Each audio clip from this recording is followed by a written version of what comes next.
Amém, meus amados. Vamos agora começar a nossa leitura de hoje e saber o que o Senhor tem para nós, né, nessa palavra. Em Coríntios, capítulo 4, em 2 Coríntios, capítulo 4, versículo 1, diz assim: porque essa igreja em Corinto, ela estava passando por muitas coisas, né?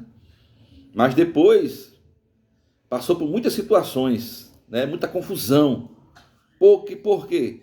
Porque os irmãos não entendiam e agiam como menino. Paulo depois fala isso. Depois eu vou ler um versículo que Paulo fala que eles agiam como menino, né? Nós não podemos ser menino, né? Porque tem muitos irmãos que se enganam. O Senhor diz que nós devemos ser como criança para entrar no reino. Mas não é ser criança, né? É aquela questão da pureza, é aquela questão da simplicidade. Não é fazer coisas de menino, né? Porque na verdade o Senhor quer que todos nós sejamos um dia filhos maduros, como o Senhor fala lá em Efésios capítulo 4, até que todos nós cheguemos à medida da estatura de Cristo. Então nós precisamos crescer espiritualmente. Mas, por um lado, precisamos ser simples como uma criança, né? A criança, ela não guarda rancor, né? A criança, ela não odeia. Então, é dessa maneira que nós devemos ser como criança, né? O Senhor falou que nós devemos ser como criança, e nós não devemos ser criança, né? A Bíblia diz lá no livro de Timóteo, né? Que o inexperiente na palavra, ele não conhece as verdades, o que Deus tem mostrado, né? Porque a Bíblia diz, aí o Senhor fala que por meio da palavra, que é o leite genuíno, seja dado para ele crescimento espiritual. E muitos ficam nesse negócio de dizer, não, nós temos que ser como criança, e começa a fazer coisas de menino, de criança. Não é a questão de fazer as coisas de criança, é ser como a criança. O Senhor deixou bem claro, né? A simplicidade e purezas devidas a Cristo, que Paulo diz que o inimigo, ele quer apartar isso aí. Então, no livro de Coríntios, capítulo 4, 2 Coríntios, capítulo 4, 1, diz assim: portanto, visto que temos este ministério pela misericórdia que nos foi dada, não desanimamos, antes renunciamos aos procedimentos secretos e vergonhosos. Não usamos de engano, nem torcendo a palavra de Deus. Nessa versão aqui eu estou lendo na NVI. Ela faz torcendo a palavra, ou distorcendo a palavra. E na versão de João Ferreira da Almeida fala, não adulterando a palavra.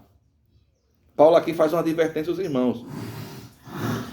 Ao contrário, mediante clara exposição da verdade, recomendando-nos a consciência de todos diante de Deus.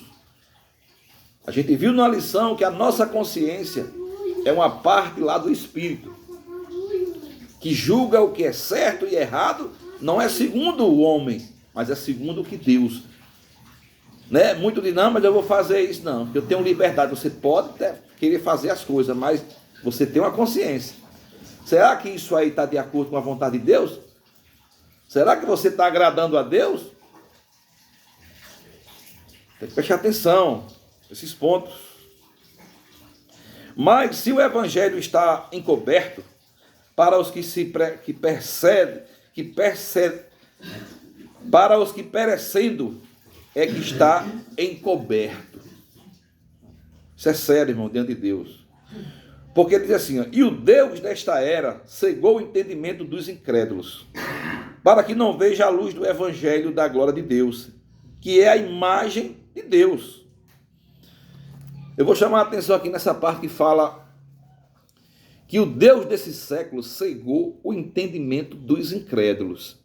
Aqui não quer dizer que os incrédulos, aqui nessa leitura, não é só as pessoas que não creram no Senhor. É principalmente aqueles que já creram E infelizmente ele está incrédulo. A situação dele, ele não está crendo no que a palavra diz. Ele não crê no que o Senhor fala na Bíblia. Ele acha até a Bíblia insuficiente. Ele diz que a Bíblia não é suficiente.